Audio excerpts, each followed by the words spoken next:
everyone, welcome to week 14 on the road and week number 6 in Tasmania. We have made the treacherous track over from Kingston and Hobart to Strahan, and I say treacherous because I don't know if Google took us the wrong way, but man, there are some sketchy ass roads, and when you're 14.5 meters long on some roads that don't have any center line, it got a bit crazy, but we made it, we're safe, and here we are about to jump on the steam train in Strahan. So looking forward to kicking it back this week, and let's see what we have in store.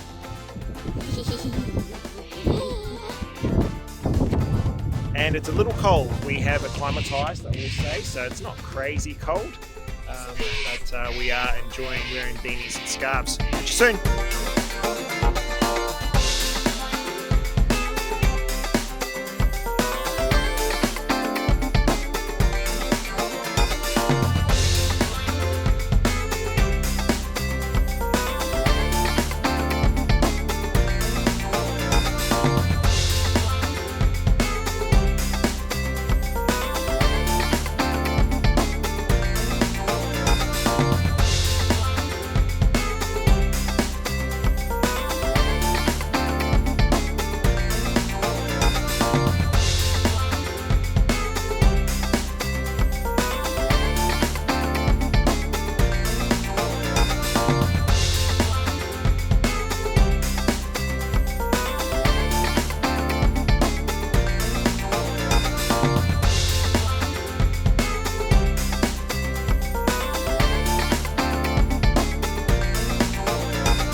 Kia ora everyone, and welcome to our video this week. We are going to take you through on a tour of the inside of our van. So let's step on in, and then we look to just on the left hand side you will see our bed. Now we have gone a bit extra on the bed because each of these beds comes with a remote like that, and you can sort of see this starting to rise.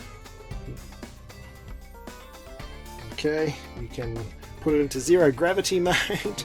You can also turn the massager on as well. So that is pretty cool, and it's just something that we felt could be a little luxury on some of the big long days when we're tripping around. So we've got the queen bed here. They are independent mattresses, meaning that if I want zero gravity mode, I will not annoy Robin at night, and generally they are only on when we're on a powered site like we are today here in the beautiful Cradle Mountain. Are they worth it? They are a bit expensive. We have found them very valuable, and we'll probably take them into our bedroom when we get back home. Otherwise, we know we're always going to have a very good sleep when we're in the caravan. On the left and also the right hand side, you can see we have storage. We've got some coats and stuff in here. We've got the Nintendo up there, and this is where we actually keep our Ryobi vacuum down here as well. It's just we've got a walkway here, so easy to just jump in, grab the vac, which I'll do now, and we've got all the attachments that go on the end, and then we can just plonk it back in here without ruining some of these clothes, which it is possible, it just seems impossible right now. We have some cupboards down here, which we can't really store much in there, or if we do store things in there, we store the things that we don't need to access that much at all. Up here we have some board games, and this one, whoa, we have some other board games. We just purchased some of this when we have some more board games and some kids stuff up here. Okay, so yeah, that's very handy that they are down there. And then I've got the exact same setup that you saw on the left hand side, just on the right hand side as well. So what we're going to do is we're now going to take a look under here. Now the final things that are at the front end of our van is we have two of the 12 volt fans, bit of a his and hers. We have replaced those fans. The last ones were really noisy. In essence, their timers started to break, and they're really easy to actually just replace yourselves. We have a TV, of which the kids are just checking out a bit of play school. TJ suffered a bit of a bite over here, haven't you, TJ? You know what it was, buddy? A big red ant. No, it was a big normal ant. A big red ant. It's a big red one, Annalise. It sounds more terrible. So we just put some TV on to sort of calm him down. And then finally we have this here, which is a full block-out curtain, which we got done ourselves, and Robin helped put these in. And as far as privacy goes, if you are to go and stand, turn around, move back. So if you're going to stand there, it's completely blocked out from the kids area, which is pretty sweet, and we highly recommend getting these curved. Come and check these out. Getting these ones that actually curve. Now they are a bit bent, but that's because of me. I'm doing a rough job on installation. But yeah, these bent rods you can get from Amazon. They're not easy to get, but they allow you to actually, neatly put it on and bend it around the corners, like you can see me doing here. All right, so that is the front of the van. Okay, kia ora everyone. So this is under our queen bed. There's not much because we need to keep the weight off the front. Here is a spare pillow. All of our pillows have this sort of filling. Okay, I'm not going to pull them out because they're hard to put back in, but we found that if we are on the road and we find that our pillows are not that great, we want to put more filling in or less filling in, we have an entire pillow ready to go. Okay, under here we've got our cool cabana. We have our diesel heater, which this was the only place that we could get it installed afterward, and we have this. This is a yoga mat from Kmart, which we actually pin to the back window of the car when we are on heavy corrugated roads, just as an extra protection, so we can protect that back windscreen. And yeah, I mean, it costs $20, but this is for one of the more premium ones. But if it saves the back window, then happy days. And then these two are drawers, so we've got some craft stuff in here for the kids. We have our rice cooker over here as well. So the rice cooker, before you judge me, it is the bomb. We use it every single week, and we have fresh fluffy rice, nothing quite like it. Kids can have it for lunch the next day. I have it with my lunch every day, and we can even have it for dessert. So highly recommend the rice cooker on your travels. We even have that over an air fryer. Yeah, that's the under the bed.